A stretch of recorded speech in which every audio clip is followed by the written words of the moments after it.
विधानसभा में मानसून सत्र चल रहा है और हमारा जो आंदोलन पिछले 6 महीने से चल रहा है, जो हमारी मांगे थी, जो हमारे मुख्य मुद्दे थे, उनको लेकर हम लोग लगातार आंदोलन कर रहे हैं। लेकिन उसके बावजूद लोकतंत्र में कहीं ना कहीं लोगों की मांग की आनासुनी हो रही है। राज्य सरकार उस पर ध्यान नहीं दे रही है। उसी क्रम में हम लोग फिर से आंदोलन के लिए रांची कूच करेंगे और हमारा इस बार जो आंदोलन होगा, इस बार घेराबंदी का नहीं, इस बार खतियानी सत्याग्रह के तर्ज पर होगा। ये 2 दिवसीय आंदोलन होगा जो 2 तारीख से प्रारंभ होगा और 3 तारीख तक चलेगा। 2 और 3 तारीख को खतियानी सत्याग्रह के तर्ज पर ये आंदोलन है हमारा और इसका मुख्य एजेंडा, इसका मुख्य उद्देश्य राज्य सरकार का ध्यान हमारे मुद्दों की ओर आकर्षित करना है।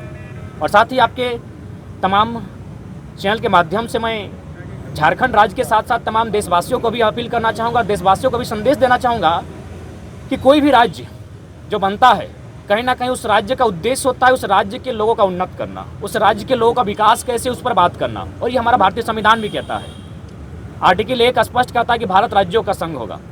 भारत संविधान जो सर्वोच्च ग्रंथ है वो कहता है कि भारत राज्यों का देश होगा। लेकिन अगर कोई उससे उल्टा प्रश्न करे कि भारत भारत क्यों नहीं होगा, भारत राज्यों का ही देश क्यों होगा, तो इसलिए नहीं होगा क्योंकि भारत में एक जाति नहीं है, भारत में एक धर्म नहीं है, भारत में एक भाषा नहीं है, भारत में एक बोली नहीं है, भारत में उतना तो छोड़िए पहनने, ओढ़ने और नाचने का तरीका एक नहीं है, खाने का तरीका एक नहीं है। साफ शब्दों में कहें तो भारत में एक भगवान नहीं है। यानी भारत अलग अलग लोगों को मिलाकर एक होगा। तो अलग अलग लोगों को अधिकार बनता है कि नहीं बनता है?